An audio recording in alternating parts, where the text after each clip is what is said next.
సినీ రంగంలో తొలి చిత్రంతోనే విపరీతమైన క్రేజ్ సొంతం చేసుకున్న తారలు చాలా మంది ఉన్నారు. 1, 2 సినిమాలతో స్టార్డమ్ సంపాదించుకుని, ఆ తర్వాత అనూహ్యంగా ఇండస్ట్రీకి దూరమవుతుంటారు. తక్కువ సమయంలోనే ఆడియన్స్ హృదయాలను గెలుచుకున్న ఓ హీరోయిన్ ఇప్పుడు ఐటీ జాబ్‌లో సెటిల్ అయింది. టాలీవుడ్ ఇండస్ట్రీలో టాప్ హీరోయిన్. తక్కువ సమయంలోనే విపరీతమైన క్రేజ్ సొంతం చేసుకుంది. తెలుగులో చేసింది తక్కువ సినిమాలే అయినప్పటికీ తనకంటూ మంచి గుర్తింపు తెచ్చుకుంది. ఫస్ట్ మూవీతోనే కుర్రాళ్ళ క్రష్‌గా మారిన ఈ వయ్యారి అనతి కాలంలోనే ఇండస్ట్రీకి దూరమైంది.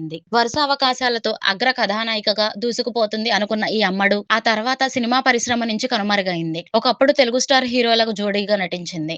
అల్లు అర్జున్, ప్రభాస్, రవితేజ వంటి స్టార్ హీరోల సరసన కనిపించింది. ఇంతకీ ఆమె ఎవరో తెలుసా? తనే దీక్షా సేథ్. ఈ పేరు చెప్తే ఆడియన్స్ అస్సలు గుర్తుపట్టలేరు. దీపాలి అంటే మాత్రం టక్కున గుర్తుపట్టేస్తారు. యంగ్ రెబెల్ స్టార్ ప్రభాస్ నటించిన 'రెబెల్' సినిమాలో డార్లింగ్ గర్ల్ ఫ్రెండ్ గా నటించింది. ఈ సినిమాతో మంచి గుర్తింపు తెచ్చుకుంది. కానీ బాక్సాఫీస్ వద్ద ఈ మూవీ నిరాశపరిచింది. అలాగే స్టైలిష్ స్టార్ అల్లు అర్జున్ జోడీగా 'వేదం' చిత్రాలో రిచ్ గర్ల్ ఫ్రెండ్ పాత్రలో కనిపించింది. ఈ 2 సినిమాలతో తెలుగు ప్రేక్షకులకు దగ్గరైంది. అయితే అందం, అభినయంతో జనాలను కట్టిపడేసిన ఈ బ్యూటీకి ఆశించిన స్థాయిలో మాత్రం అవకాశాలు రాలేదు. యాక్షన్ హీరో గోపీచంద్ సరసన 'వాంటెడ్' సినిమాలో మెరిసింది. అలాగే రవితేజ సరసన 'నిప్పు', 'మిరపకాయ' చిత్రాల్లో కనిపించింది.